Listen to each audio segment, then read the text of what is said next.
Hey, what's up, everybody? Welcome back aboard for part 2 of our 3rd annual Gaming Superlative Awards show.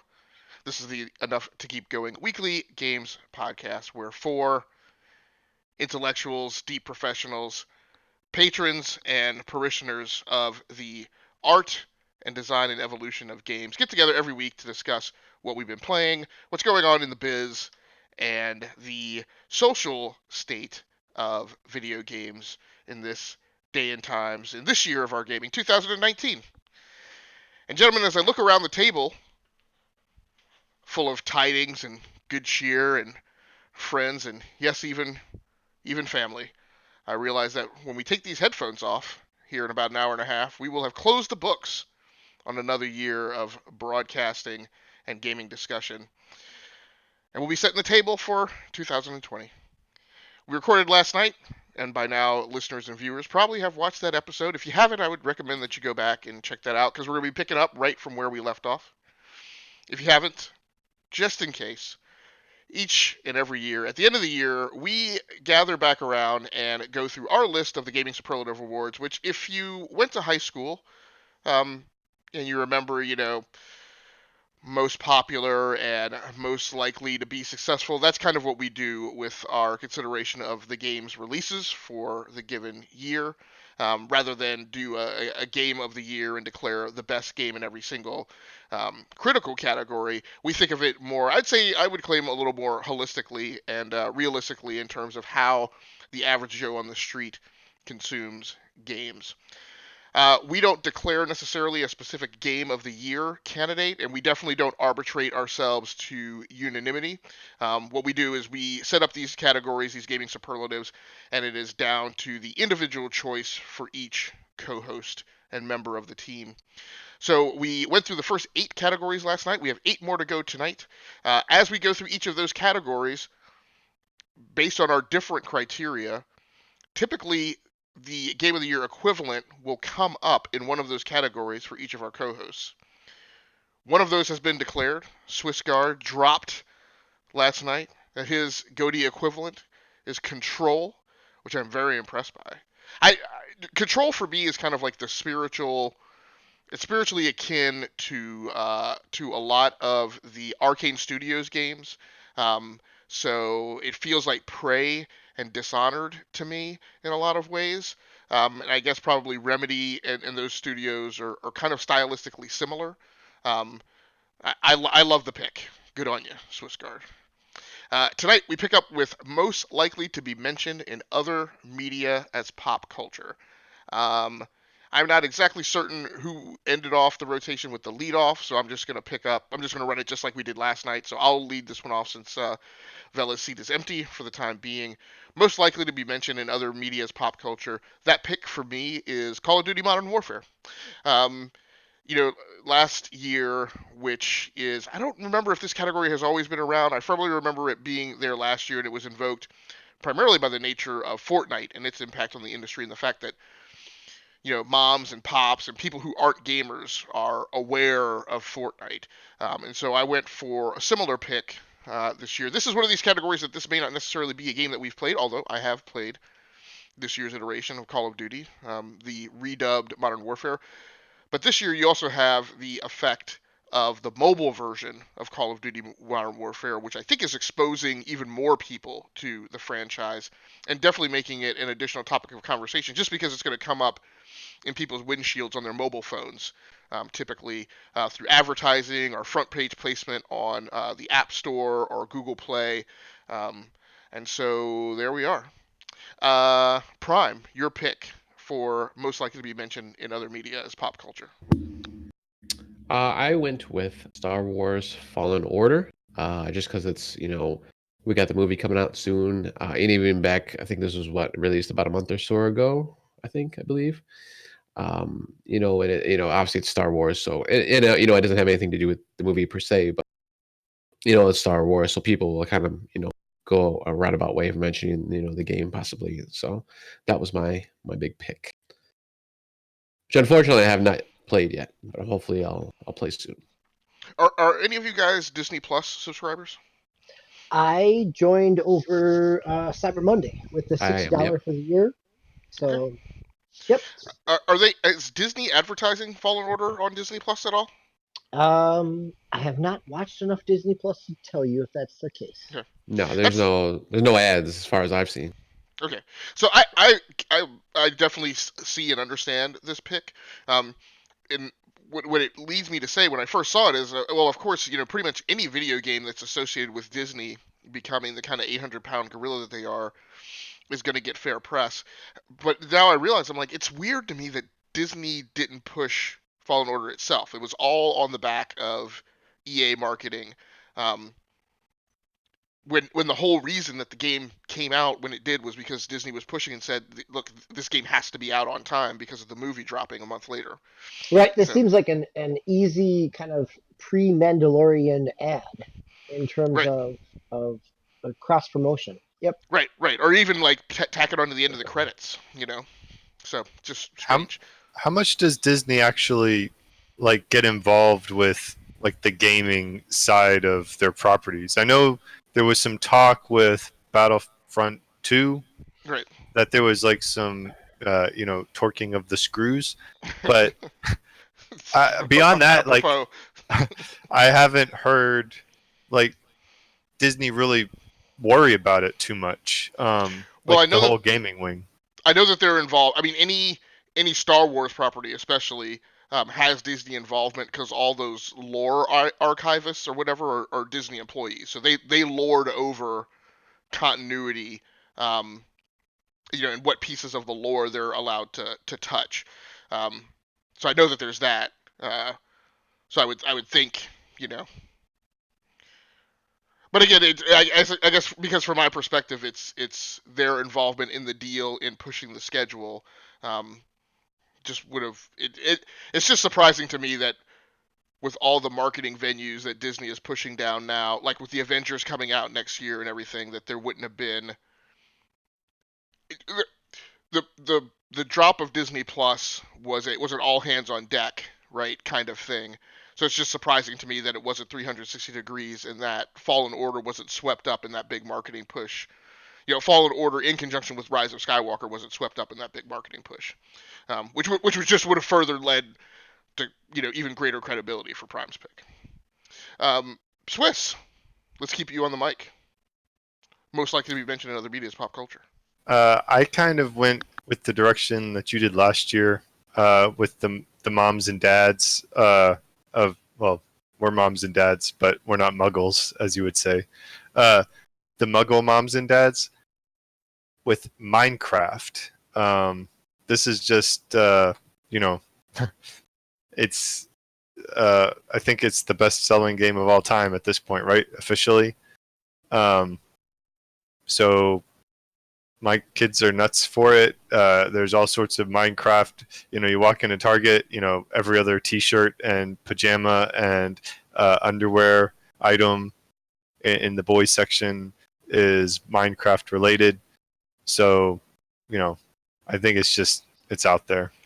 Well, it makes sense, right? I mean, at this point, it has the widest distribution. It has the widest distribution that it's ever had, with the number of platforms it's on. There were Prime and DBQ. There were 4K updates this year on some platforms, and then I guess there's been the continuing push for the Minecraft story-based thing. Is that coming? Is that out, or does that come out early next year? Minecraft Dungeons comes out next year. Okay. I thought it was Yeah. I thought it was earlier, but I guess it's April. Yeah, sometime this spring. Yeah. And then the reason why I was able to include it, I felt okay to include it this year, was because they're always doing little updates. So my 5-year-old comes in, he's like, "Hey, Dad, look, now I can make bumblebees," and then he spews like 500 bumblebees across the map. So yeah, it's one of our ever evolving titles. No, and again, I think it's appropriate. I mean, I've seen it on the rise in the streaming community as well, which just is always kind of weird to me. But yeah, it's definitely continues to remain in the zeitgeist. And as for me, as we wind up discussing certain games, I think as we go into next year, for us, on my end, there's going to be greater discussion of games and business models of games that are considered or not considered released. And of course, Minecraft was one of those games that had a very long time period where it was not considered released, but was still being consumed and paid for. Yeah. Prime, were you gonna? Oh, I was just gonna say, and it's a good family game just to sit down and do things with. Either you could do the survival mode or creative, where you could just build whatever you want. Right. DBQ, your pick for most likely to be mentioned in other media's pop culture is the same as Prime's in terms of Star Wars Jedi Fallen Order. Mainly exactly the same reasons that we talked about. That this is the week leading up to Rise of Skywalker, that this dropped right around the same time as Disney Plus and Mandalorian, that Star Wars is something that people, as they see on a shelf, are going to recognize and resonate with. But also, anybody that picks it up is really going to have the potential to enjoy it. That I haven't finished it. I'm multiple worlds into it. I've decreased the difficulty after playing on normal, and I've gone down to easy so that I can feel a little more like a Jedi. Yeah, thanks, Swiss, for shaking your head. The controls are not as tight as a Sekiro, yeah, but the ability to change your difficulty dynamically means that anybody can dive in and enjoy it, that they can ramp it up to the difficulty that they want, or if it is somebody who just wants to experience a Star Wars story, that they can do that as well.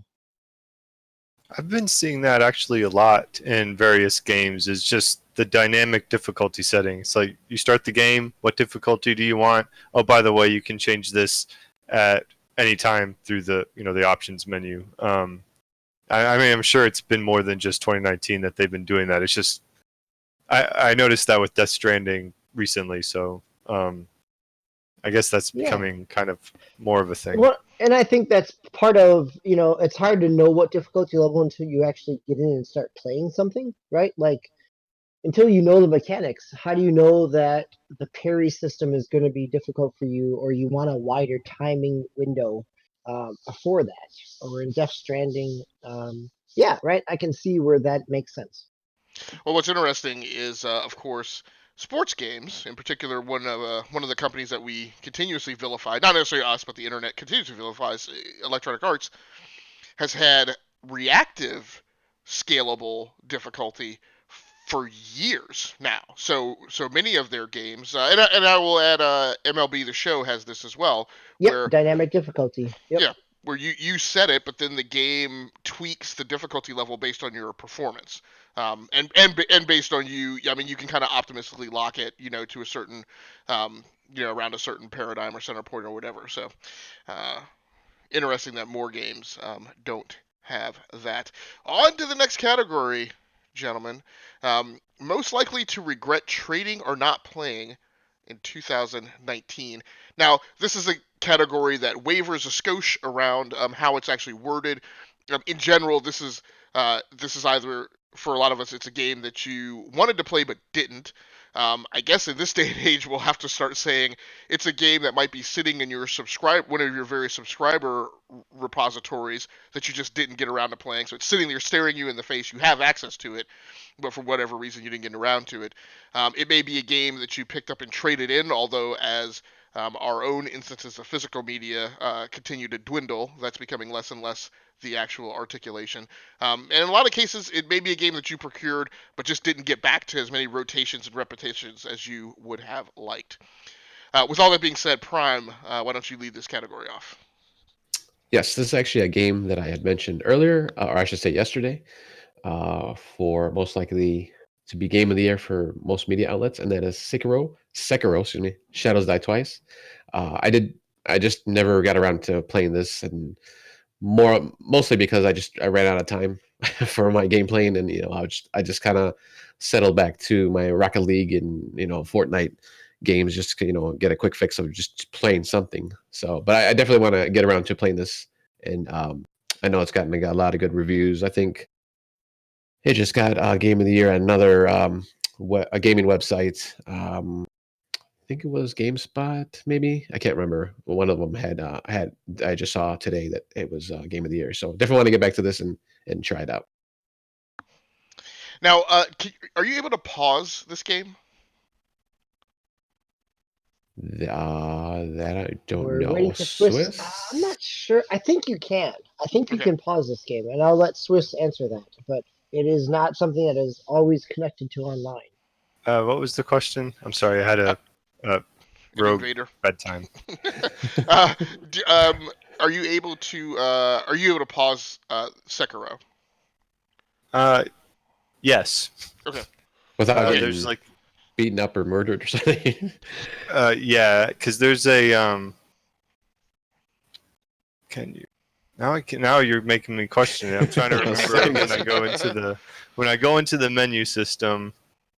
Because there was a game I just heard of. I think it was actually Star Wars. Can you pause that, DB? Or does it keep going? I paused it multiple times. Yep. Oh, okay. There's something else that I was listening to a podcast today. They said you can't really pause. It's always running in the background. I mean, you can't save anywhere. It's right. It's in that Souls-like state where you have to save at a certain spot, but you can certainly pause it anywhere. The thing about Sekiro is you can pause it because you have to get to your items. You can only have so many at a time, accessible.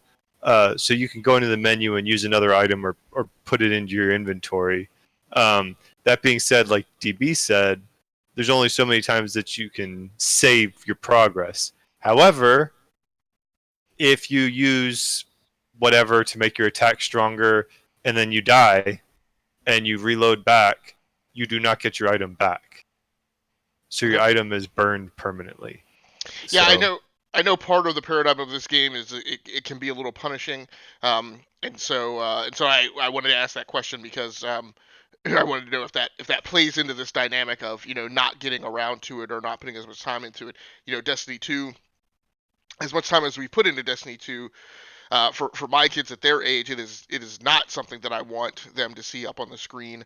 In this abode, I'm a little more isolated, but when they were first born and getting to walking age, we were in a house where my computer workstations were exposed and out in public spaces, and I just had to eventually evolve to a thing where I only play Destiny 2 after their bedtime. So, and of course, part of the problem is that's a game that you can't pause, and so it limits the vectors in which you can consume it. So, I was wondering if Sekiro had the same thing, and I know I'm not pronouncing it correctly. Swiss, your pick for most likely to regret trading or not playing in 2019. My pick is what was my pick? Astral Chain. So I've forgotten about this one. It was basically it fell in between Fire Emblem and Legend of Zelda: Link's Awakening. So it pretty much was the odd game out when it came to budgetary things, but it was it's a Platinum Games. And I absolutely loved Nier Automata. And so when this game was announced, I was pretty excited about playing it. And, it got pretty good reviews, so it was really high on my list. And then I never got around to it because of where it fell in the calendar, quite frankly. If it had been released at a different time, I probably would have picked it up. So was it a mid to late summer release then? It was August. The Fire Emblem got pushed back from the spring to July. Right. And then right at the beginning of September was Link's Awakening. Now, in 2018, wasn't Octopath Traveler released in the same time period? It was released in July. Okay. But then they didn't have... That's great. Yes. I'm trying to remember what other games they had kind of following up, but...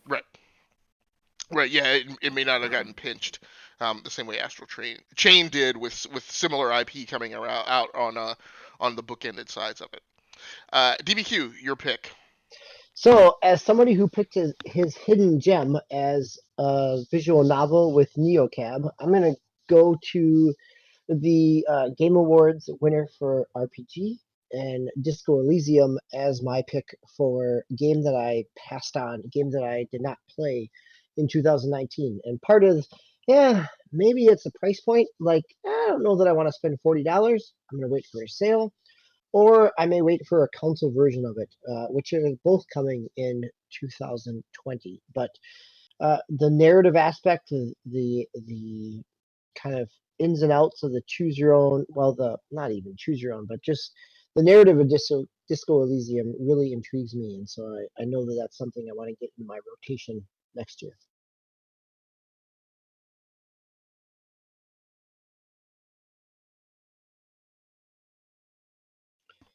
Yeah, Right.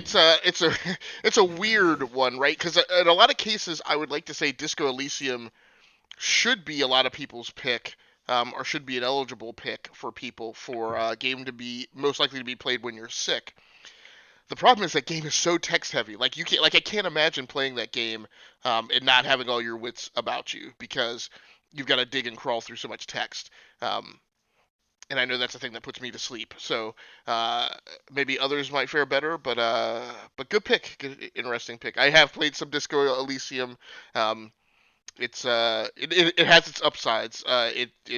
It needs a very particular palate to be matched with. It That is that not a was going to wine be that my goes good with every cheese, so to speak. question. Is like when I saw, there were a few publications I think that picked that for Game of the Year, at least one, and then I kind of investigated it more because it hadn't really been on my radar, but it looked very niche to me.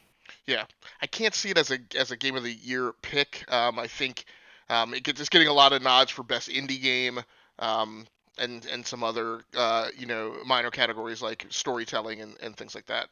Um, Vela, since you are up and just coming back, I'm going to actually walk back one category for you and have you quickly do both of yours, most likely to be mentioned in other media as pop culture, as well as most, and then up to the current round, which is most likely to regret trading or not playing in 2019. Okay, so I did Call of Modern Warfare for the pop culture one because I figure they're always big on the pop culture scene, and everybody I know plays it, right? That's the draw for them. And Fire Emblem was my one that I was regretting not playing because my daughter's really into it, and I was like, she keeps showing me stuff. I'm like, no spoilers, no spoilers, but she can't help it. She's like, look at this, look, you have to do this with this guy, and I'm like, oh, I need to get into that one. I'm excited about playing that one actually. Yeah, I think you can. I think you can actually get into that one without so much spoilers because I mean, really, every person's playthrough is going to be fairly unique depending on what time they choose to expend with what characters in the school, and even who you recruit, because you don't necessarily always recruit the same people. You might pick a different house. Um, so I'm a big fan of that one as well. I actually spent far more time with it than I would have ever anticipated that I would have in 2019. It's probably a game that I regret not getting back to still.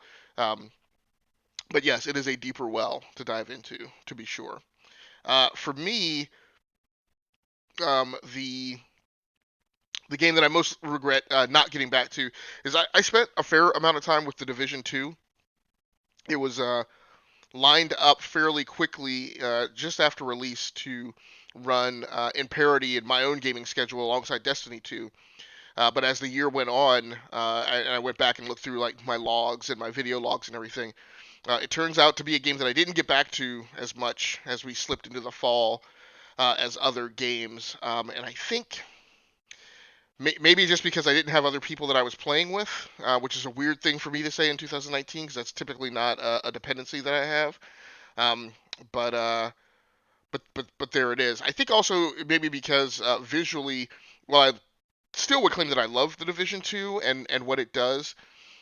Visually, it doesn't have as wide a degree of variance in design as, say, a Destiny 2 does, Yeah, um, yeah, and certainly not some of the other games yeah. that I I think played. that's very true, Agasicles, right? Like the visual design of kind of the overgrown DC is striking, but there's not a lot of variety to it. Like once you've seen it, you've experienced it.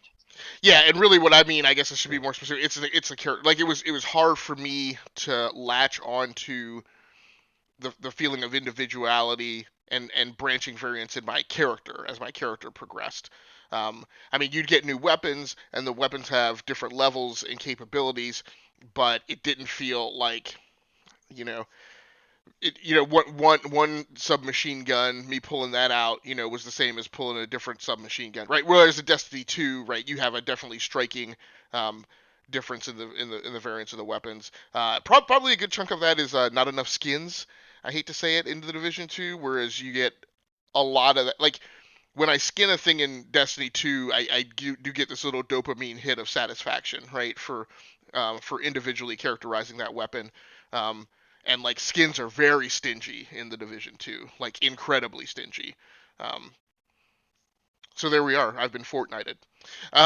Next category, most likely to still be playing in 2020. Swiss, you are first up. Speaking of Destiny, I put Destiny 2 Shadowkeep for this one. Pretty much just because it is my community, ongoing game right now. I'm not like, I play Minecraft a little bit with my kids. I'm not a big Rocket League guy. Don't really like the Battle Royale scene. So, sorry, Prime. I'll try to play some more. But Destiny 2 is the one that is like my ongoing. So as other games come and go in and out of the backlog, there's always Destiny 2 right there. So, and they're doing a lot, they're, with the seasons and everything. So there's always some level of new content, always enough to bring me back. Very cool. DBQ, your pick for most likely to still be playing in 2020. So this one for me was easy. It's also one that you talked about previously, Agasicles, and this is MLB The Show 19. This is a beautiful baseball game, but it's also one that has a lot of variety and a lot of modes to it. The Road to the Show, the kind of RPG aspect of it, has both the 2018 version of kind of the kind of templates of different types of players, but also the 2017 version without capping their overall max, which means that you could develop a character to 99 overall.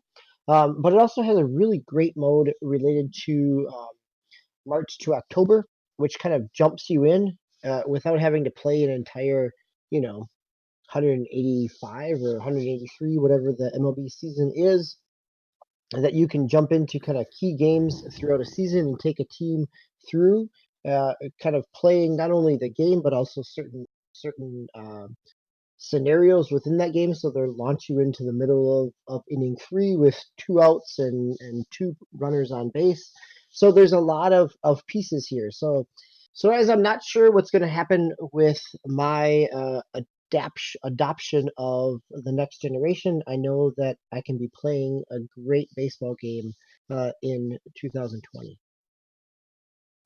Yeah, and I like that pick for you because I know staying on the show 19 tees you up to probably go down the path of sticking with the show 20, which also then tees you up to potentially pivot in 21, which might be the first year that we see this property, this game, not just the property, the actual game dropping on another platform. Right, nice way to hook in some of the news from last week in terms of MLB and Sony San Diego, the studio there that does MLB The Show. The announcement of that the contract and that the agreement is no longer console exclusive, and that they have announced that it'll be on multiple platforms. Both Nintendo and Xbox retweeted that out the same day.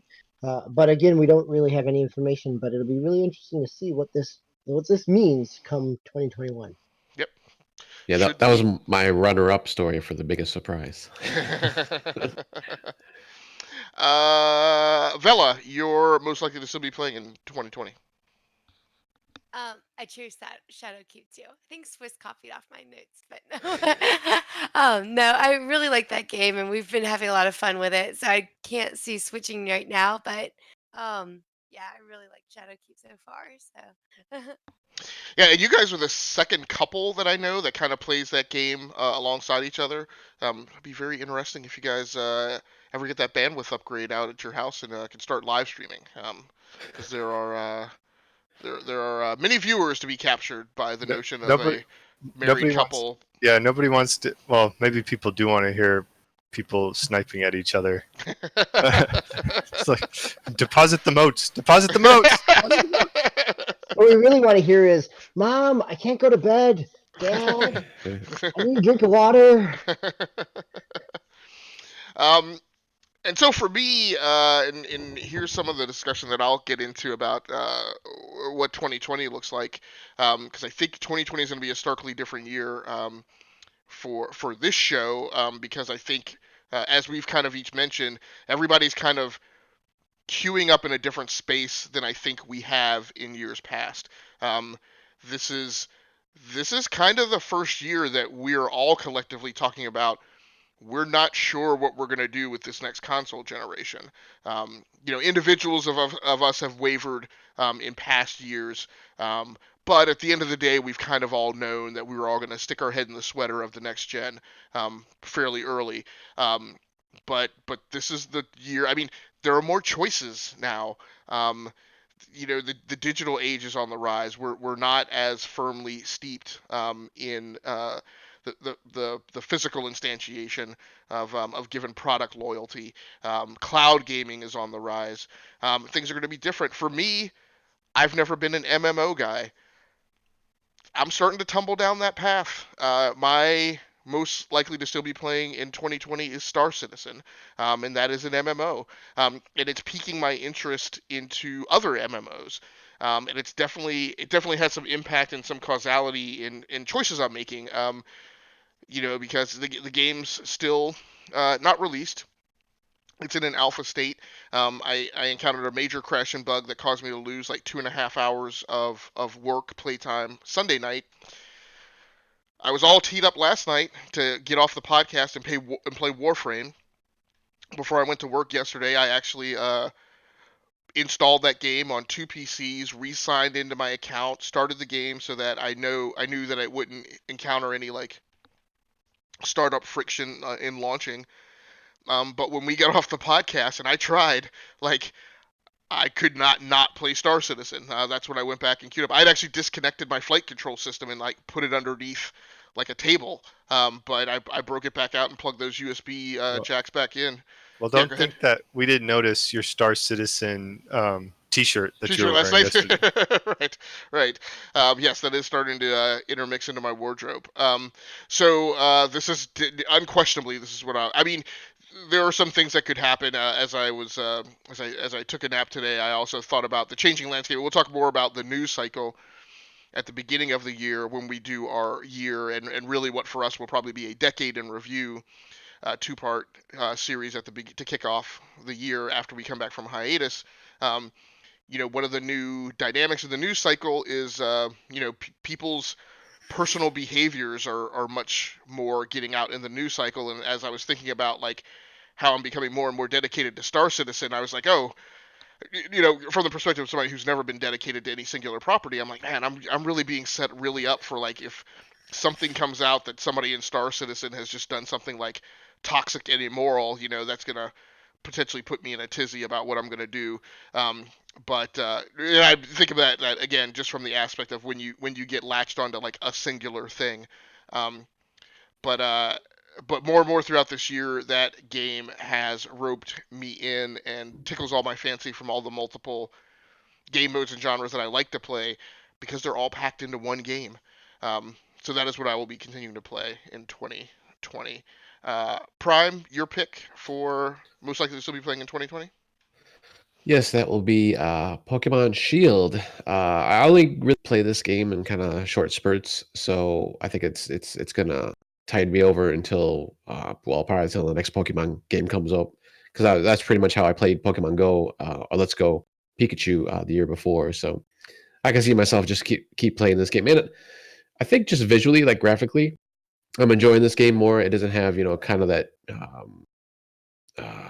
I don't know. It's still kind of cel shaded like Let's Go, but there's something different about it that it's just more pleasing, more eye, to my eye, and the environment's a little bit different. As you're kind of like in a like this first town I got to, you're kind of steampunky kind of town, so it's kind of cool. It's kind of different, something I've never seen in a Pokemon game before. So it's definitely drawn me in.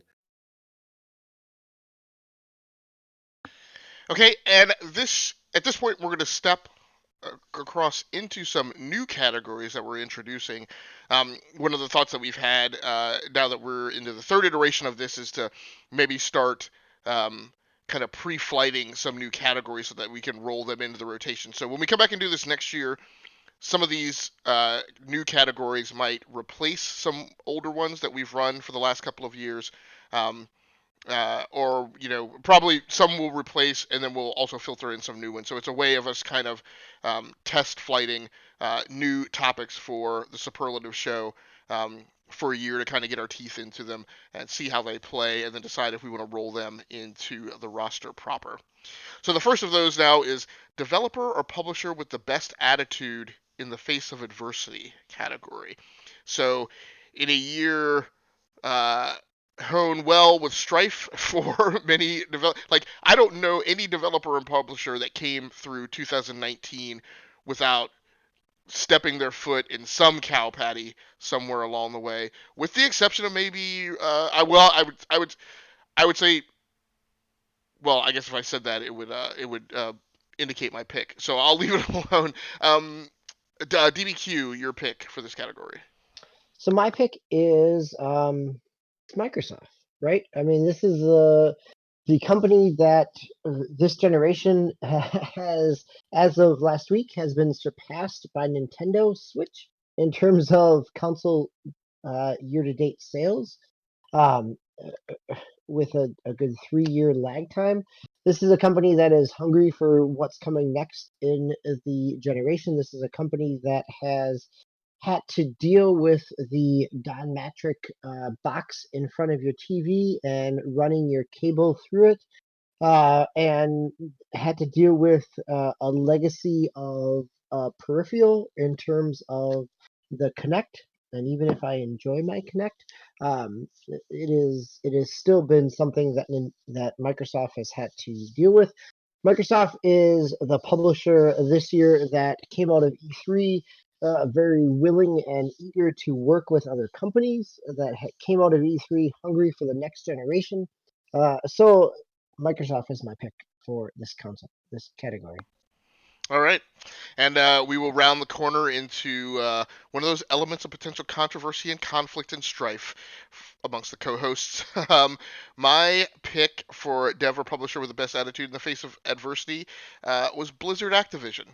So I mentioned that looking at things from a corporate policy perspective, I actually lined up with the choice Blizzard and Activision made for the Blitzchung controversy. And I'll state it again, even though it's been stated on previous episodes. My feeling was that this was a statement that you can't use our platform for voicing or calling people to political action. We want to keep it focused on games. Politics are not part of the conversation.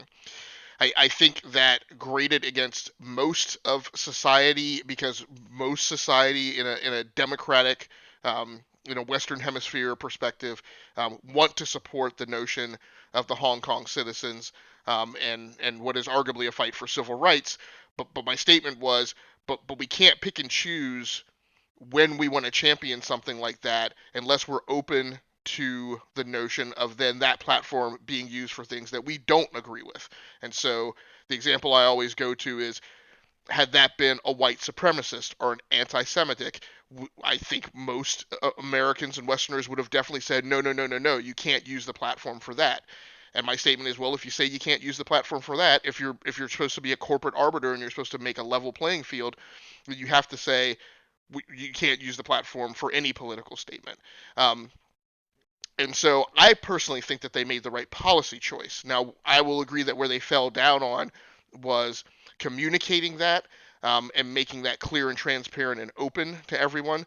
But quite frankly, other than the communications problem, I think it was a relatively bold move that they knew they were going to take flack for. But I think at the end of the day, from a corporate and a legal perspective, because I'm sure that the legal department was consulted on this throughout, I think it was the right thing to do for a corporation. And I know that sticks in the craw even as I say it, right? Nobody wants to be like the bad guy and not be helpful of people fighting for civil rights. But if you're going to say that your platform is a venue for certain things and not a venue for certain other things, then you have to say that equivocally to everyone. Prime, your pick for best attitude in the face of adversity? Yes, I finally unmuted. So my pick was also the same. DBs was Microsoft, pretty much for the same reasons. And this kind of goes not just for the year, but I guess for the last few years, console generation. They stumbled out of the gate, and they've been trying to catch up, and they're not going to. I mean, obviously, and that was kind of evident, after that first year, where they kind of stopped doing the numbers game, saying, "Hey, we sold 10 million, 5 million, whatever the numbers were." They kind of just laid off that and just started focusing on other things, on the games and the services, and they're trying to build up basically the future of what Xbox is going to be. So that was my choice, Microsoft also. So let me ask you guys, since you guys both picked Microsoft and Swiss is left to go this round, and I can reveal did not pick Microsoft. Is this? I'm sometimes amazed. Not that I disagree, but sometimes amazed that we still put the blame for Xbox One firmly at the feet of Don Matrick. The guy has been gone, right, for like 5 or 6 years now. He is still the one to blame. Is this a Phil Spencer halo effect, or is it a Microsoft Xbox not fanboy, but I mean, is it? We all have a lot of respect for the Xbox and what it did to the industry, right? Sony was reigning supreme over this thing once they'd put Sega in the grave, as far as their hardware business goes. Along comes Microsoft, who had no experience fielding a console before, and in a single generation stepped up to parity. Then firmly took that crown back from PlayStation with the Xbox 360. Do we still put this at the feet of Don Matrick because we love Phil Spencer, or because we love Xbox? And I will firmly say, everybody knows I'm a card-carrying member, campaign manager for Spencer for President 2020, so I'm probably going to ship him with a running mate here in a couple months, even though he'll never run on his own. But what's behind that, do you guys think? I'll start here because I am not I've never owned a 360. So I am not a Xbox fanboy to make this statement. And in fact, I think the press conference of what, 2014, 2013, the Don Matrick Xbox E3 press conference. Yes, the Actually, Submariners just need to get their own thing or whatever. if it happened this year, it would feel incredibly relevant, right? I mean, the always on, internet connected, the aspect of this, Xbox was not that far off of the trajectory of where the consumer base was going. It's that when they announced it, the consumer base rebelled against it because they were not either ready for it or were not prioritizing it. And so my pick here is not about a halo effect. It's about kind of the hole that Xbox had to dig out of. And whether or not they've done that completely successfully, I mean, they're still getting outsold by the Switch. But at the same time that they have positioned themselves with a reveal at the Game Awards, and with that they are in this game for, and in this game is a loaded statement at this point, right? Where this game is this game a software development? Is this game a hardware development? Is this game a streaming subscription service? But Xbox has positioned themselves to be prepared for whatever direction the market takes, and so that's why I would say that they are a worthy choice for this category. Prime, anything to add to that? Hold on a second. Let me put my sleeves up here. So I'm going to say something that I'm sure is going not to go well with most people, and I've said it before, but I had no problems with their initial statements when they brought out what Xbox One was going to be. Yeah, maybe they didn't say. Now you mentioned the part about hey, if you don't want to do this console or get this console, you can kick bricks. Obviously that was stupid. That was like the dumbest thing to say. And I think that was actually an interview later on. I don't think that was like during the press conference. As far as I remember, it might have been. I don't know. It was, but it was the same time period. I think that was the Right, February yeah. time frame. Yeah, but I mean, I didn't see the problem with it. And the whole E3 announcement when they kind of did like this pre E3 press conference when they were talking about the entertainment and all this, where they said blatantly beforehand, like, hey, we're gonna do this thing. It's not gonna have anything to do with games, and then we're gonna go into E3. We're gonna talk about the games, and people just like lost their minds. I don't understand. Like they spelled it out. They said they were gonna do this, but for some reason, people just like you said, they rebelled against it. They're like, no, we don't want this. This is all entertainment. Excuse me. And once again, and I've said this before, 80, maybe 85% of the time, I look at my friends. They're on Netflix. They're on Twitch. They're on YouTube. They're on all these other services. They're not playing games. So I mean, what they were looking for did eventually come to pass. But it was it's been a long road since those first years. But yeah, I mean, I think the way they came about it was just all wrong for everybody else. Like I said, I didn't have any problems. Like, yeah, most people were afraid when they were kind of talking about, but didn't really say more than likely this was going to happen. But this is going to be just an online system, all the time.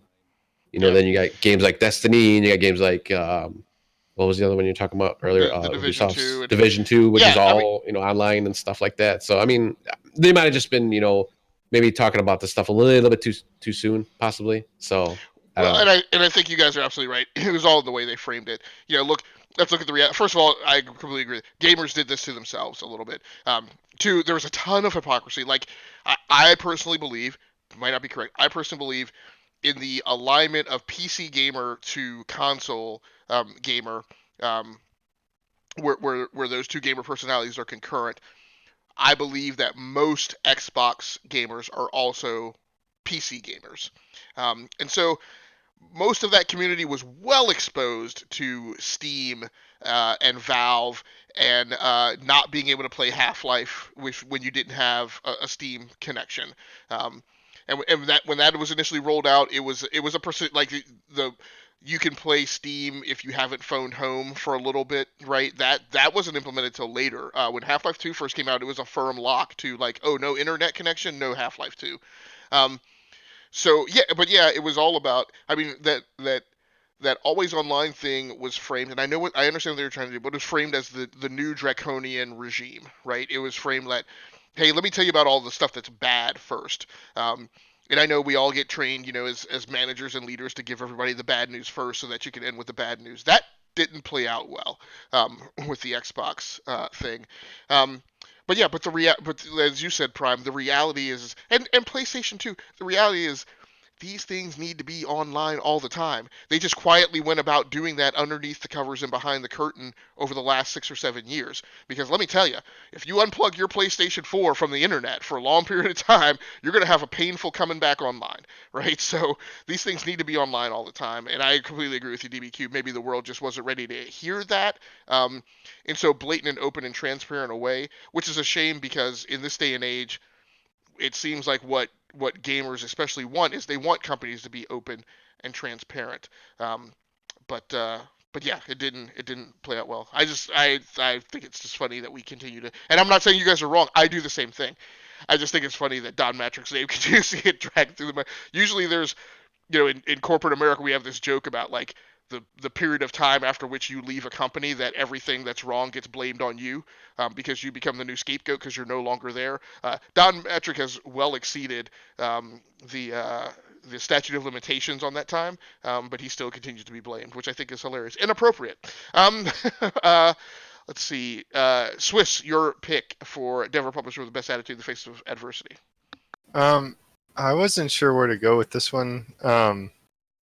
So I ended up recently.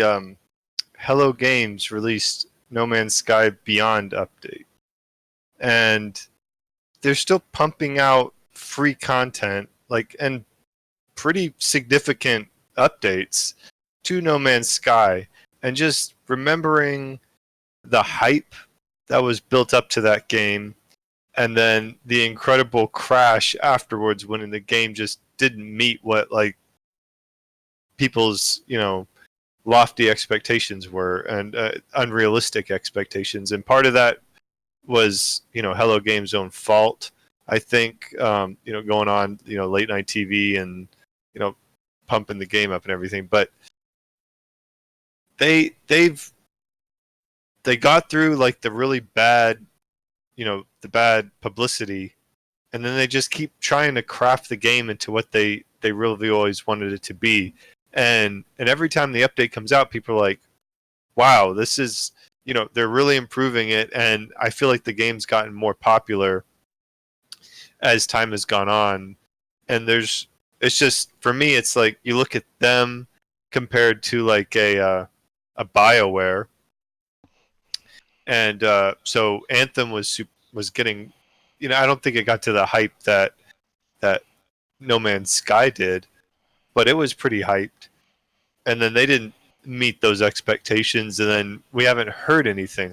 They've been trying to do a little bit, I guess, but it hasn't clicked. It's just, but Hello Games has forged ahead and tried to realize their vision. So I appreciate that, and that's why they're my pick.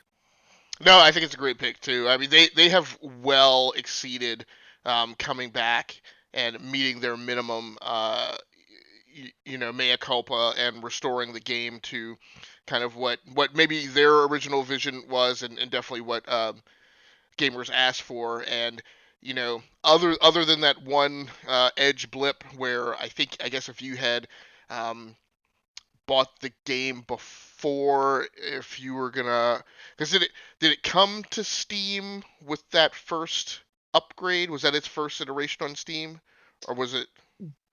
First iteration on Steam was the year afterward when it did the first big kind of update.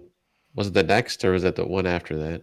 The next. That was last year. Was the next update? The next was last year, and then this year was the Beyond. Whatever, with the VR updates. And I agree. Right, I love this game in VR. It is one of my best VR experiences of the year. It's continued to do a whole lot. I don't know how they fund the studio, but man, they are doing fans right.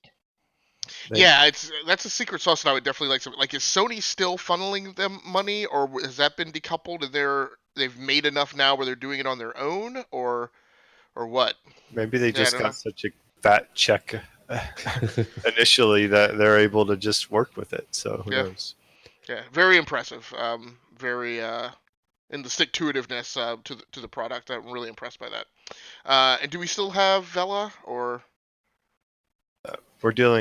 She's dealing with a crier out there. Okay.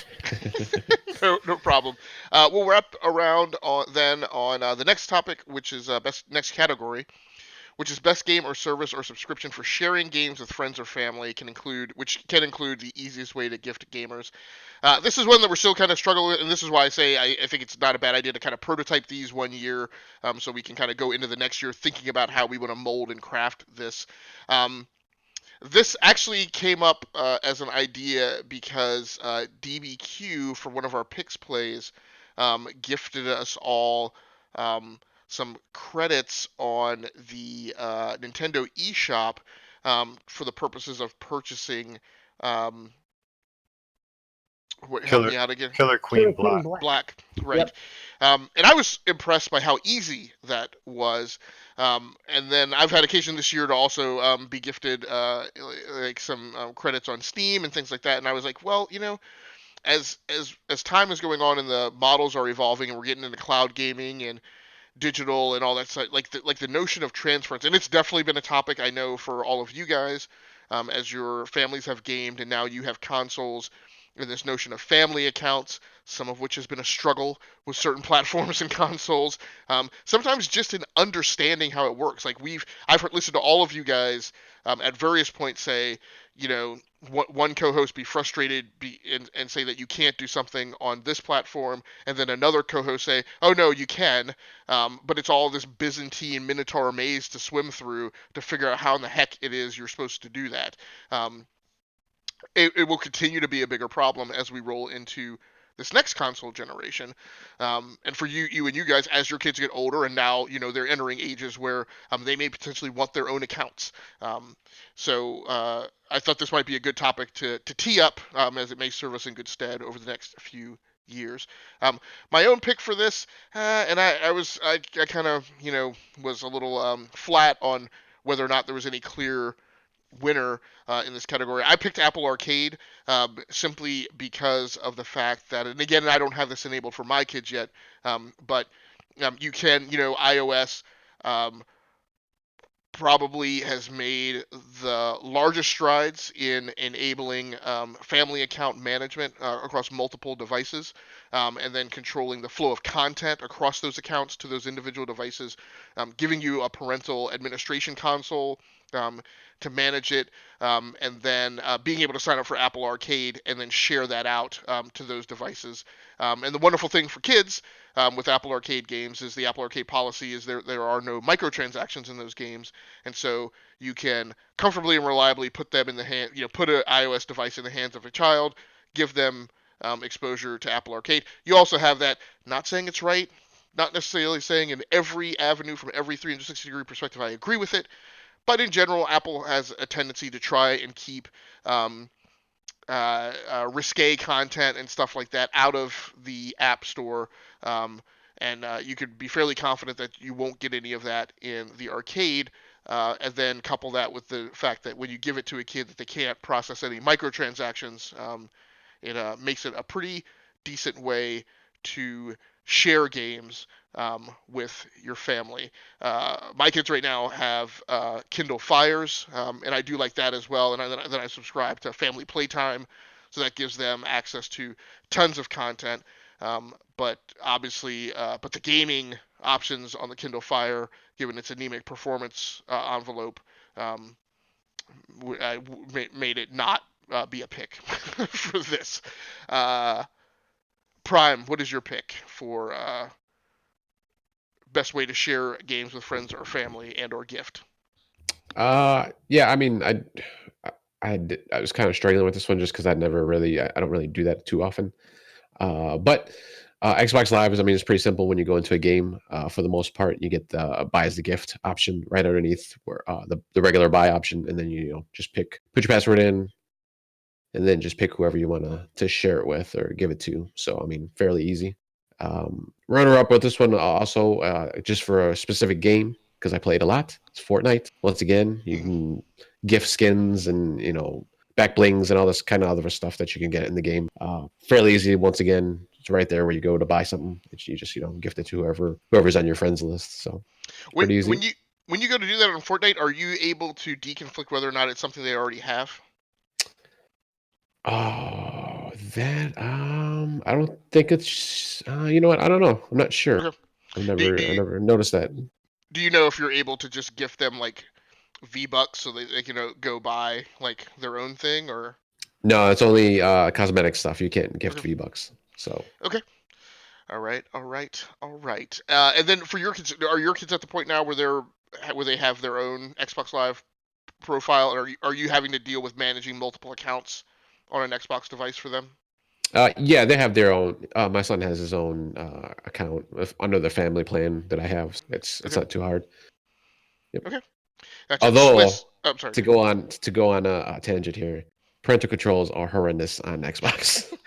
They're so confusing because there's the Xbox itself, and then there's like Microsoft's account that you can go into. So if those get out of line, it's like all jacked up. So which are tethered to all of your other Microsoft accounts. So I can't imagine. Yeah. Yeesh. Well, the worst thing is like if you're playing Minecraft on the Nintendo Switch, you get involved with Microsoft accounts to play online Nintendo. So there's like a whole hornet's nest there. Wow. Yeah. Microsoft, they always get you in the end. Swiss, your pick for a best way to share and gift games or gift games. I just picked Steam. I got my library. I shared it out with Vella, and she has access to all the games. Click a mouse, boom.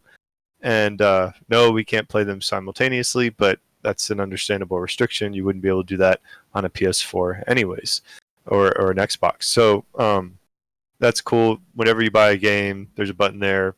Buy as a gift. I've gifted games on Steam really easily. It's a mature platform, which is why I don't want to talk as much about it, and I want to complain about some platforms that I don't want to see anybody mention. I hope nobody mentions them. And that's going to be one is Nintendo Online. The only good thing about Nintendo Online is that I can have, my wife and I and my older kids have online accounts. We're all together on that. Pretty easy to set us all up. It's pretty cheap compared to other plans. $30 for the family. I can get up to 8 people on my plan, and so that's all great. Past that, it's awful. I can't do I got mad at one of my kids, and I wanted to ground him from Nintendo Online. You have no ability to do that. I can't lock out one individual account. They're like, oh, well, you could set playtime limits for the Switch as a whole, which means everybody that's using the Switch would be affected by it. Second point on that, you can't even do that through the computer. You have to download the Apple or Nintendo or Android app for parental controls from Nintendo. It's like literally go online to do it, and they're like, please download this app so you can have Nintendo parent. What's up, DB? I thought this was the best game, not the ranting worst service. Well, he's I going on a was fine. tangent. I'll allow that. I got to do one more thing here. It's highlighting the fact how much Steam is better, and then I'll also compare it to the Epic Store. Like on Epic Store, you don't even have wish lists anymore. Right now, I can't share any games with family members that have Epic accounts. It's not there yet. Hopefully, it will. But for just ease of use, ease of maintaining my library, ease of sharing my games, ease of purchasing games for others, like Steam, hands down. I love getting the emails that say, "Hey, a new item on your wish list is on sale. I just bought Wolfenstein 2 for $12." So Nice. Yeah, and I was fine allowing it because I kind of when I mentioned the platforms that I'd heard all of you guys go back and forth on, the Switch was definitely one of those. As you have each encountered both different successes and different failures with that platform, I think highlights the fact that it's just not cohesive enough in its presentation. That's why I was glad to hear you mention the Apple Arcade with the perspective of parental controls specifically, and that they've actually thought about it. I don't understand how Nintendo couldn't have foreseen these scenarios, but apparently they didn't. Well, let's true it all up, right? Because I will say, Apple was notoriously horrendous for. The difference is Apple has had years to bone this the heck up to all the ninth plane of hell, right? For being a company that sells the most expensive devices on the planet, they got this absolutely wrong in the first half decade of iOS. There used to be no good way to manage multiple users. I mean, they struggled to get it even to the point where a husband and wife would have difficulty sharing content between two adults. And so for years, I mean, they're there now, but for years on iOS, if I did have a family member on an iOS device, I would have just had to buy the apps twice, right? So it's been through about a half decade worth of evolution and maturity before they got there, and my hope. I'm not even sure if I could say this with a straight face when it comes to Nintendo.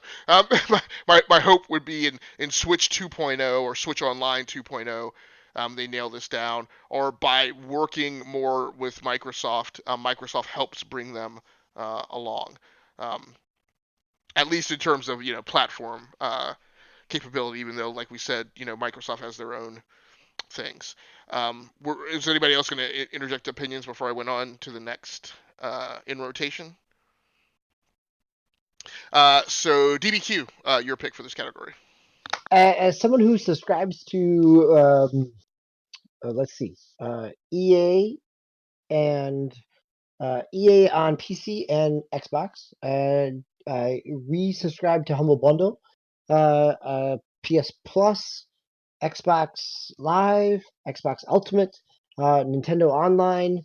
I would say that my choice of of something that a subscription service that I could gift to somebody would be Game Pass Ultimate. That as a user, whether you pick up a cheap Xbox or you own a PC, suddenly you have a whole lot of potential games. There's a ton of indie games on the PC version, which would allow most players to pick up and play something. And now with xCloud and the pilot of that and releasing that also opens up the window there. So in terms of value, I would say that Game Pass Ultimate gives a pretty wide swath of value. Yeah, and when we talk about how this service has been rolled out, I'm glad to see somebody pick this up. When we talk about how this service has been released and all the value positions it's had with sales and discounts, like eventually one day all of us are going to be sitting around talking about deploying our kids off to various vectors of life, hopefully some of which will include going to college. And I can see for parents who are at that point in the queue that even though you may not want to send your kid to college with gaming foremost in their minds, but the notion of buying an Xbox One all digital edition and packaging it with, a year's worth of Xbox Game Pass for $1, is not a bad value proposition. Same thing also, we've talked for several years about, where we've slowly been walking up to that point where for little Timmy's Christmas present, just buying him a console and a subscription and not going through all the agonizing that we used to have to go through, which is I'm going to go get the new console. I got to pick it up with 3 games. Which 3 games am I going to get? Are there even 3 decent games in the launch window? What bundle do I buy? All that, like, Isn't that part of the fun? it may be. Although, as I continuously revisit, there are things that our generation has gone through that we think are fun that may just be representative of twisted personalities when you really look at it. Because maybe those things aren't really fun. But again, the notion of just getting an Xbox blah blah blah all digital edition, Series S, which I presume will be like the next kind of iteration of that SKU that we'll wind up seeing.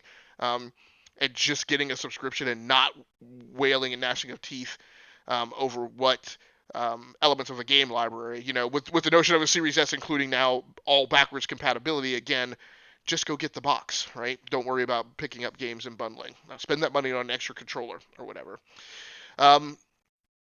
Vella, your pick for a best game best service or subscription for sharing or gifting. I chose Steam as well because my brother's on Steam. We can kind of pick a birthday present or a Christmas and toss it away.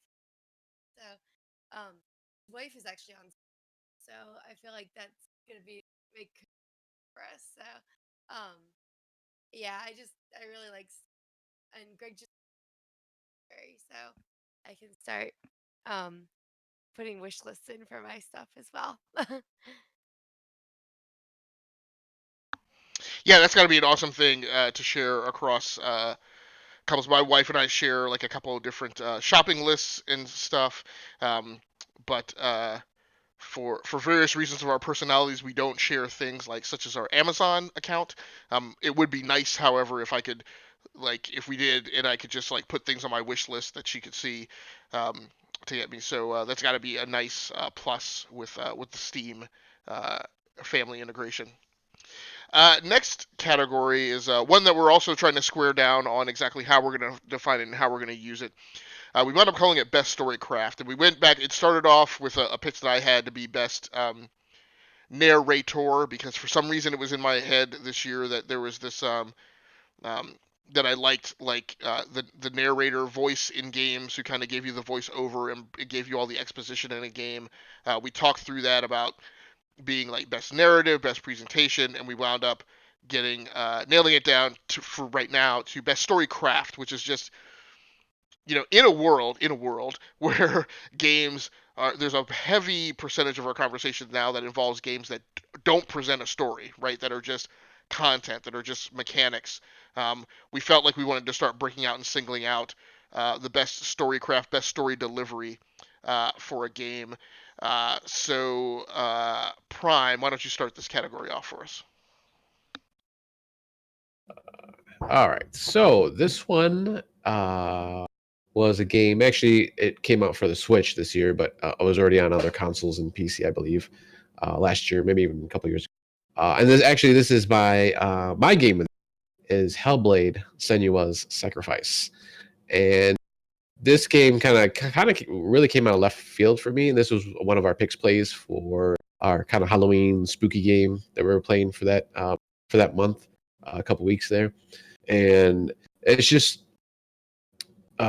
visually it's it looks beautiful, but then story wise, I don't know if there's so much as a narrator, but there's voices constantly all the time in this game that you're hearing, just because of the, I don't want to give too much away, this situation that the young woman is in that you play as. So she's always hearing kind of like 2 or 3, maybe even 4 women's voices in her head, just talking to her constantly as she's going through her adventure.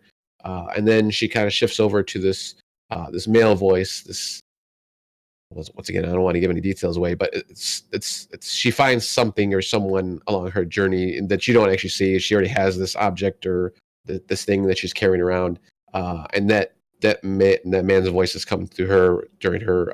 I think that voice probably helps her out more than the others. The others are almost putting her down, kind of like, hey, you're not gonna do this journey. You're not gonna finish it. You should just run away, do this kind of things. But the male voice is trying to help her along and get her going on her adventure, on her journey. And it's very very mature game, that's for sure. Just because of the visuals in it and some of the things you see. Not so much language and stuff like that. At least not that I've heard. It's more of the visual thing. But it just kind of came out of left field for me, and I'm really enjoying this game. I've been still playing it, kind of off and on in between all my other games. I've been streaming actually this one a lot. So this was just one game that I'm gonna kind of just keep going through. It's not a chore for me. Sometimes, and no offense to everybody here, but sometimes the picks plays are chores for me, just because there's some categories that I'm just not used to doing things in, playing these games. So it's like, I don't know.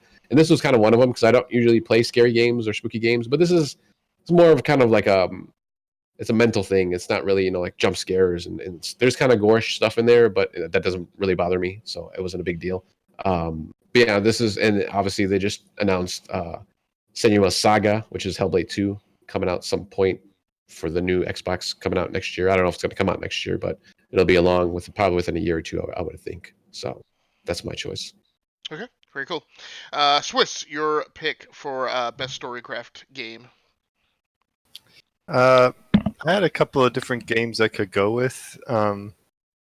Control kind of has like some even elements that you were mentioning, like including like the voices and whatnot.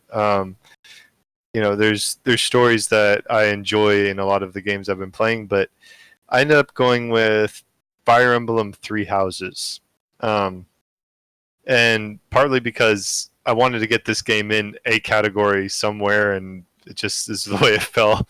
But also because I'm a sucker for anime intros, which it's definitely got the anime visuals, and then just like the sprawling nature of it. Like you mentioned earlier, Agasicles, I think that you don't have to worry about spoilers because the game can evolve, and but even though they're so broad, I still enjoy the little interactions that take place in the game. So when from month to month in the game, like when you're doing the beginning of the game, when you're teaching at the academy, you'll have some characters have interactions in typical Fire Emblem style, but they did a good job with the characters themselves and the dialogue.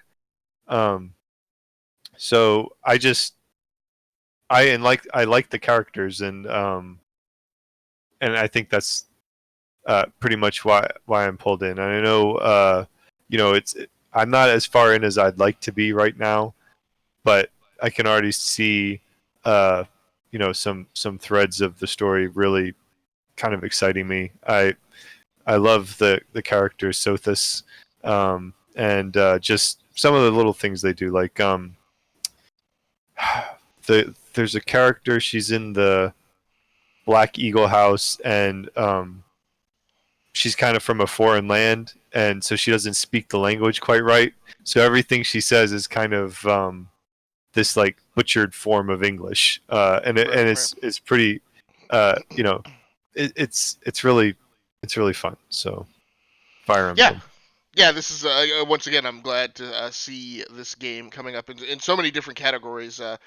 Particularly given that so many of you were saying this is a game that you wished you'd gotten an opportunity to spend more time with in 2019.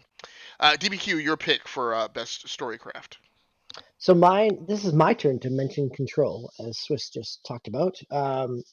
As somebody who sat home on a Friday night to make sure he watched X-Files, Control really resonated with me in terms of the genre, the atmosphere, but also the narrator.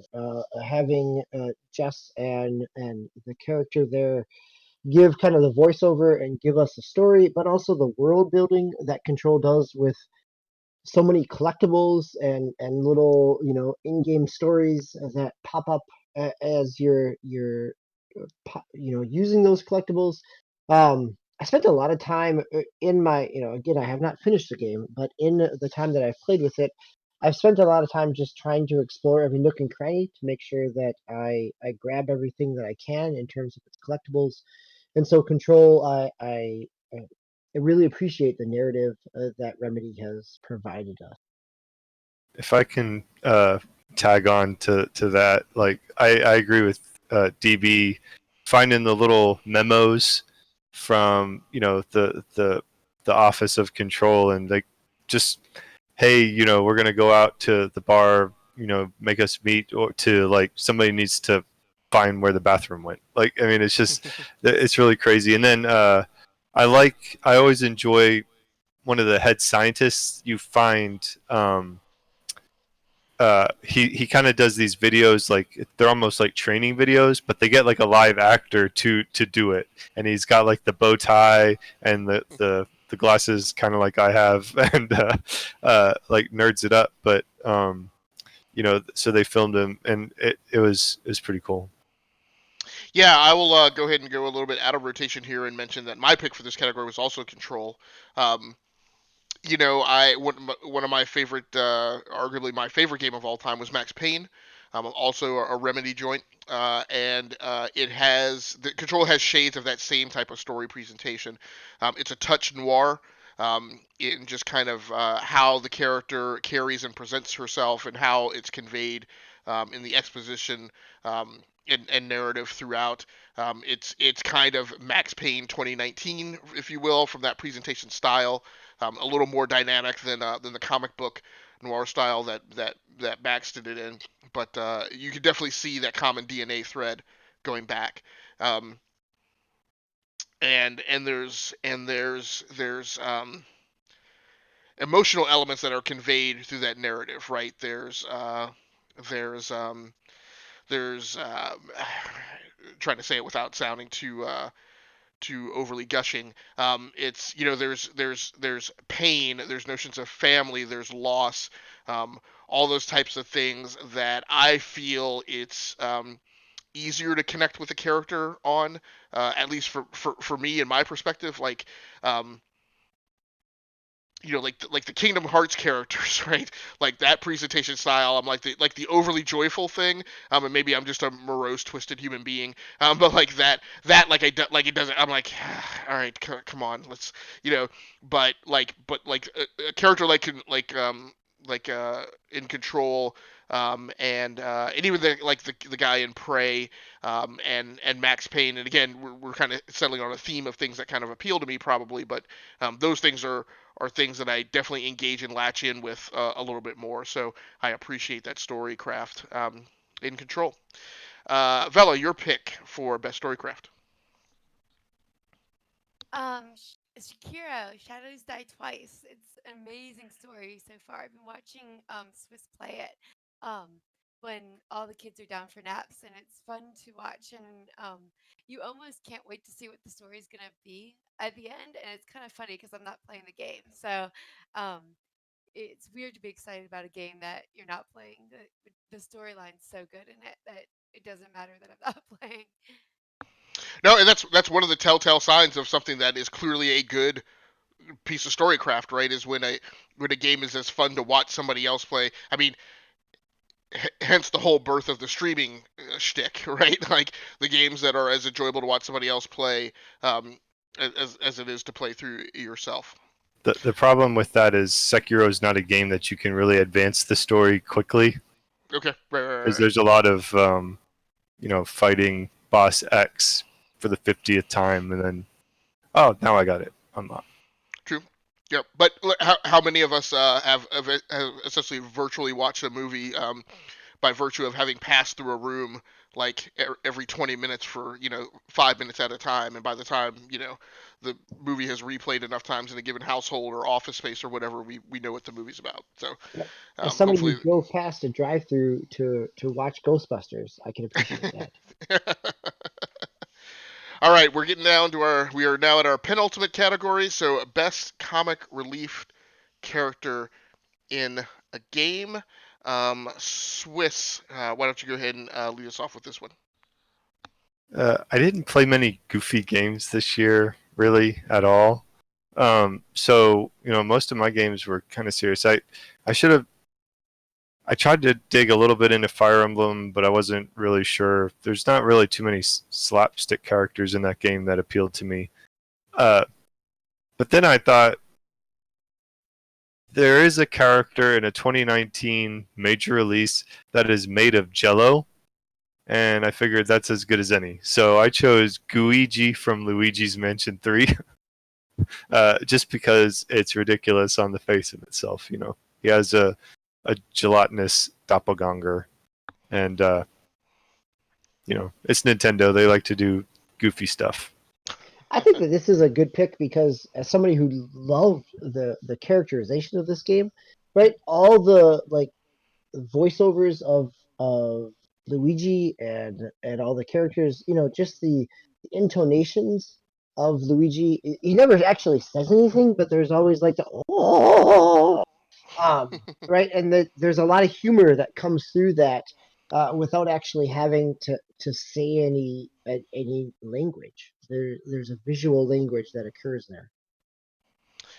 All right, very cool. DBQ, let's keep you on the mic. And what is your pick for this character? So, for this my category? pick is a game that I laughed out loud to throughout the summertime, and it is Trover Saves the Universe. So this is Justin Roiland, Rick and Morty. It came out on PSVR first and PlayStation. It is now out on PC. It's out on Switch. I've actually picked it up on Switch as well. It is just, if you enjoy that style of comedy, it is funny. It is not something to play around small kids. But as having two high schoolers, we definitely enjoyed the humor in this and kind of the self-referential video game aspect of its narrator and how it plays into some of the tropes of the genre as well. So that's Trover Saves the Universe. Very cool. Vella, your pick for best comic relief character in a game. The Mad Batter on Legend of Zelda: Link's Awakening. It was funny to find him the first time, and I was like, oh no, I'm in big trouble because that's a boss, and it was just like this crazy bat thing in a cave, and yeah, me and my son laughed a lot about that, so that was a good one. Very cool. Very cool. For me, I haven't talked a ton on the podcast. I've mentioned it a couple times, but of my experience playing Borderlands 3. This is now a franchise that has a pretty rich history of 3 iterations with a good deal of comedy to it. Borderlands 1, which was the one I was the most familiar with, has a fair shade of comedy in it. As in the walk up to Borderlands 3, you guys mentioned some of the more frat boy kind of humor. And I'm playing through that franchise now with fellow Twitch streamer Nordstradamus. We and I just got into 2. We're probably 6, 7, 8 hours into 2, and now I've been introduced to Handsome Jack, and now I realize that's where a bulk of that frat boy kind of humor sentiment comes from. It is a thing. It can wear on you. And it definitely reveals maybe some more of the personality of Gearbox that I'm not so much a favor of. But it's a lot of comedic content, I will admit. However, my favorite character from that franchise, I started writing down Claptrap here, but really it's Scooter. So Scooter is the country voice, the kind of I think of him as a Cooter from the Dukes of Hazzard, kind of is the character that reminds me of. But you hear him giving you access to the vehicle regeneration panels in the first couple of games. Yeah, catch a rad. Gotta catch Right, a rad. right. And then you finally get to meet him in well, I guess you actually meet him in Borderlands 2 face to face, but then he's also in Borderlands 3, and really like like I'm hard pressed to think of a thing that Scooter says that doesn't cause me to crack up. So that was my pick for comic relief character in a game. We're now down. Yeah, I'm sorry. Real quick,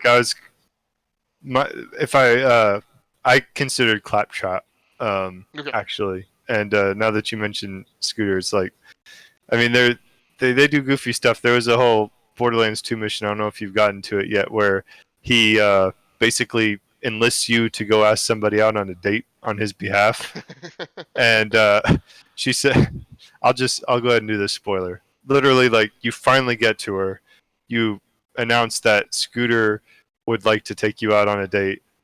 The date says, "Excuse me," shuts the door, and then you just hear a gunshot. And so she kills herself rather than goes on a date with him. So it's just like,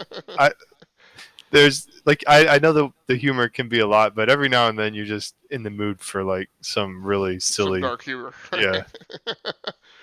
All right, so here we come down to our final category. Amazingly tracking pretty much on time, which is admittedly not our penchant on the show. And so we're down to biggest surprise now. We went through a lot of back and forth with this in the Discord channel. We're still a little squishy on trying to get this fine. Again, in this mode of prototyping it a year. For the most part, this is a discussion topic of biggest surprise in a game that we played in 2019. We have some elements of kind of the news themes, which will allow, and then we may loop this into our news story two-parter at the beginning of the year and swim back and forth between that biggest surprise category in the news cycle and interconnecting it back to the biggest surprise game topic. So with that all being said, DBQ, why don't you lead us off for this final category of 2019? I'm ready for my surprise, and it is Ring Fit Adventure. This is a game that I did not see coming from Nintendo, right? This is a game that I have thoroughly enjoyed over the course of the fall. Ring Fit Adventure, it is the expansion, the evolution of Wii Fit Plus. It is actually a game and an exercise, and it is something that my family and I have all come back to. It's something that I can pick up and play. Not only play the adventure mode, but string together an exercise. I can take the Pilates ring and build up some experience points, even when I'm watching my CW crossover shows. There is lots of surprises here. Nonetheless, the surprise not only is the game announcement, but maybe even the way that it was announced with this creepy kind of infomercial type of Nintendo Direct that happened. But still, it is a successful product in my perspective. Very cool. And remind me, was it a shadow drop? I mean, it was nearly virtually a shadow drop, right? Like this thing came out of nowhere and got announced, and it was September, available I think, is almost. when it had the kind of infomercial about it, and then it came out October 17th or so. Okay. So less than a month after its announcement. Okay. So and essentially a Nintendo Bowflex. Yes, very much a Nintendo Bowflex. No Suzanne Struthers here to help me with my inner thighs though. Okay, maybe they'll get some Billy Blanks going in there. Vella, your pick for biggest surprise game of 2019. Super Mario Maker 2 again. I really enjoyed the game, and I was worried that when we first got it, I was like, this is gonna be a game that we get hooked to, and it was good. We had a lot of fun with it. Okay, my pick for this, and again, we're wavering about on this category, so we may have each approached it a little bit differently. I approached it from the notion of biggest surprise in a game, or biggest surprise element of a game, or just something about a specific game that took me aback. And for me, it was the character development and story arc in F1 2019. I had no notion that this was coming. The F1 franchise, which is done by Codemasters, is a franchise that the conversation around it is almost always entirely on the mechanical merits of the game, the physics model. I was very surprised. So in this year, first of all, they packed a Formula 3 season, I think, onto the front end of the franchise. And so you start with your driver in them, or and I can't remember, it may be Formula 3000 or something, but it's basically the starter league to Formula 1. It's where Lewis Hamilton came through, who has been the most prolific Formula 1 champion over the last few years, kind of succeeding to that crown over a gap from Michael Schumacher as far as frequency of getting the championship. But you start off in this precursor league to Formula One, and there's like mocap and like there's all these story-driven cutscenes and stuff of like drivers in discussion in the paddock. You are given kind of an arch nemesis who you encounter both on the track, but then also is filled out in your relationship with them in the paddock. It's very much for those of us who remember Platoon, back when Charlie Sheen was lawful good, but this notion of his speech in Platoon, which is Barnes, and I can't remember the other character's name, but basically Tom Berenger's character and Willem Dafoe's character constantly being in a fight for his soul, in terms of trying to wage persuasion and influence over him. It's very much that you're presented like this character who is trying to influence you to be good and honorable and sportsman like, versus this other character who's telling you look out for yourself, make sure you make it about you, get the best contract, get the best wins. Is always talking about drivers only in terms of their performance on the track. I was wildly taken aback by all this. I was expected to get under the hood and to tinker, and all of a sudden I've got like these three fairly well fleshed out human beings right in the game. These characters in the game who I actually have to spend time like pondering, like their impact upon me, my relationship with them, how they, impact my entrance into the Formula One league and all those types of things. So that was the thing. And again, there was no this was not a big thing in preview information or E3 walk-ups or big announcements. It just dropped and it was just there. So I was fairly impressed by the inclusion of that element and very surprised. Can I ask a quick question about that? Yeah, go ahead. Yep. How much does it compare to like some of the other sports games? Like, I'm not.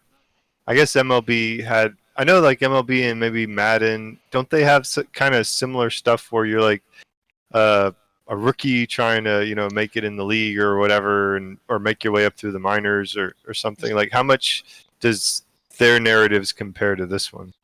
It's weird, and I don't know if I'm gonna have time in 2020. It needs some comparison research and work because I'll tell you the inclusion of those things in like Madden and MLB and NBA 2K, those things have decidedly never appealed to me, and I've avoided them like the plague. I've been completely disinterested in traversing any of that content.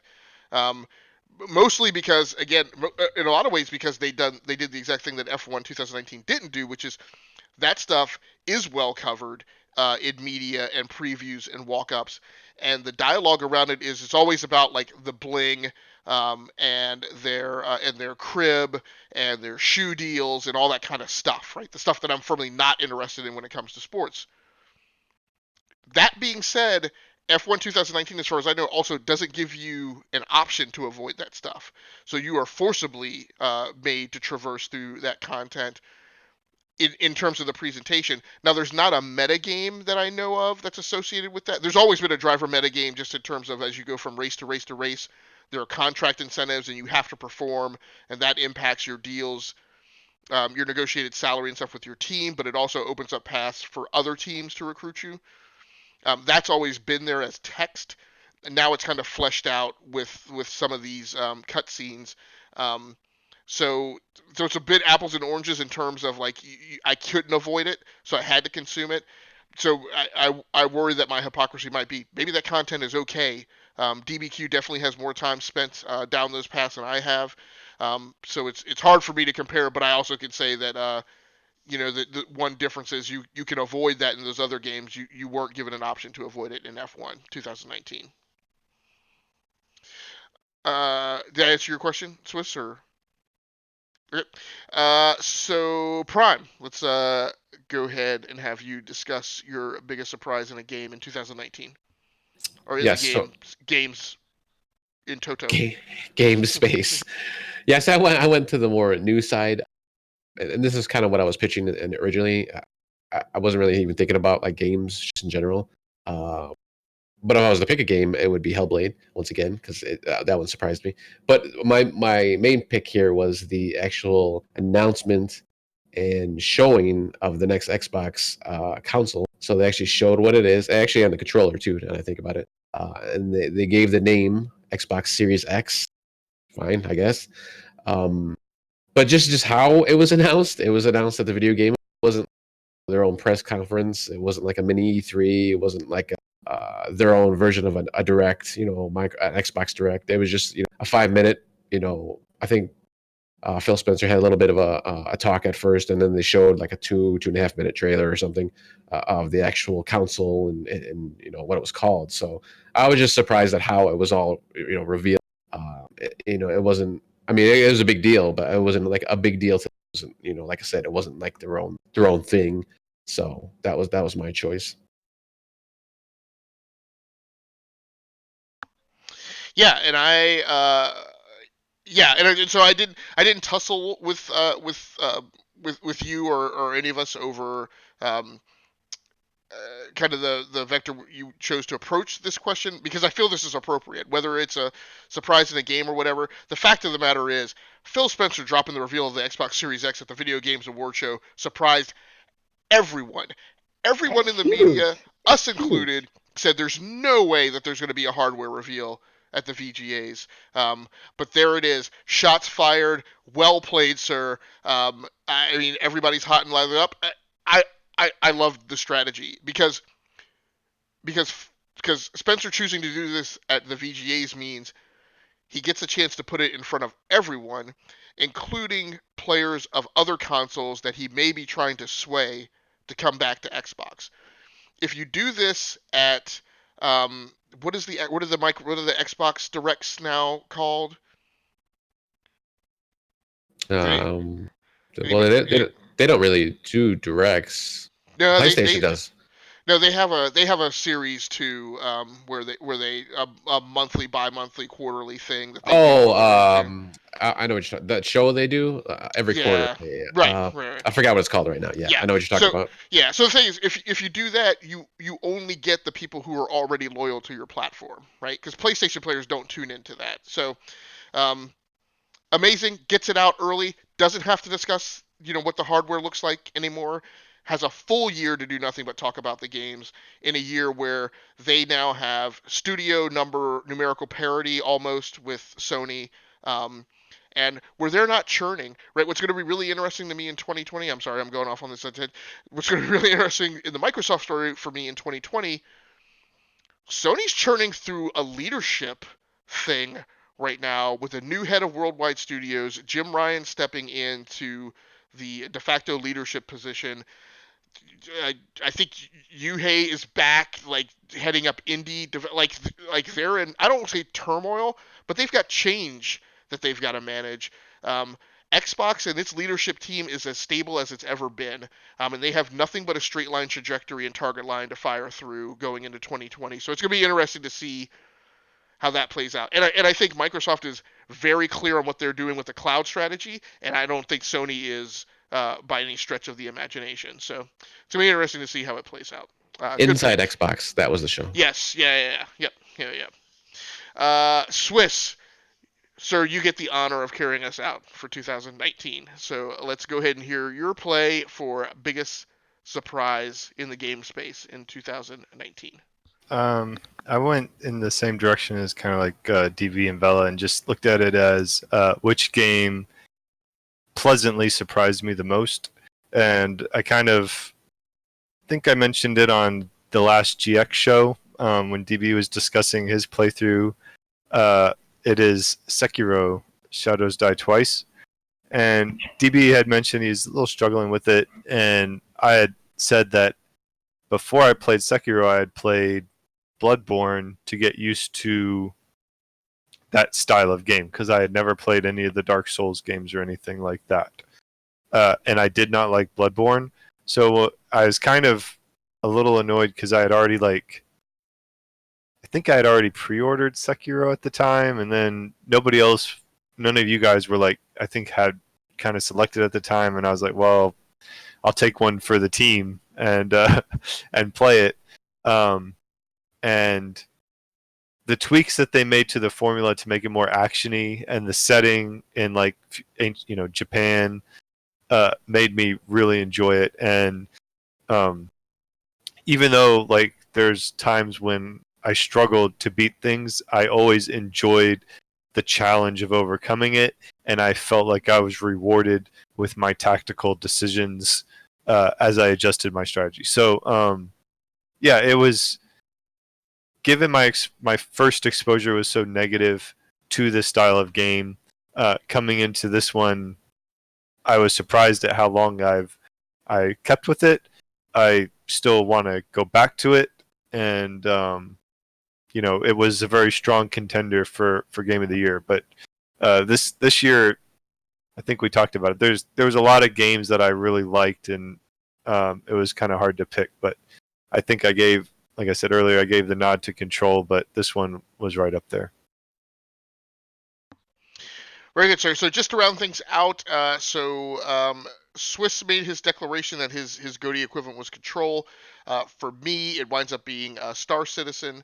What was it for you, DBQ? I'm gonna right. So I would say that Control could be but I'm gonna stick with Blood and Truth as my most fun. That this was a unique game experience. Okay, and Prime? It was Hellblade. Yep. Senua's Sacrifice. Okay. With the notion of it was re-released this year. And Vella? Shadowkeep. That's the one we like the most. Okay. All right. Very good. So a wide range of selections. Again, two of us making choices that are essentially games as a service, living game kind of iterations. We will see how that plays out in 2020. I'm not going to try and word butter this closing of the season. I think that would dishonor our straight line that we typically swim through content. So I'm just going to allow us to fade out into this good night. We're now going to go on a 2 to 3 week hiatus. We will be back roughly on or about the week of the 7th of January, 6th or 7th of January. We'll be kicking off the new year with a two-part show that will essentially be a year in review, decade in review conversation. Again, normally what we do is we end the year with our kind of survey discussion of the games that we played, and then we kick off the new year with a survey discussion of all of the deep dive kind of oriented news topic stuff that we swam through in the preceding year. So thank you everybody for your support in this year. We look forward to seeing you next year. On behalf of the E2KG Network, the Enough to Keep Going weekly podcast, my co-host DBqHams, Osiris Prime, SwissGuard, and JetForce Vella. My name has been Agasicles Stamas from the Rounding Off Affinity Gaming channel on YouTube and the E2KG Network podcasting channel on YouTube. Thank you so much for your support this year. That's going to do it for us. Until next time, happy hunting. Take care of yourselves. Stay safe out there. Play the games that you like and come back to discuss with us the games that you love. That's going to do it for us. Good night, good luck, and good gaming. We are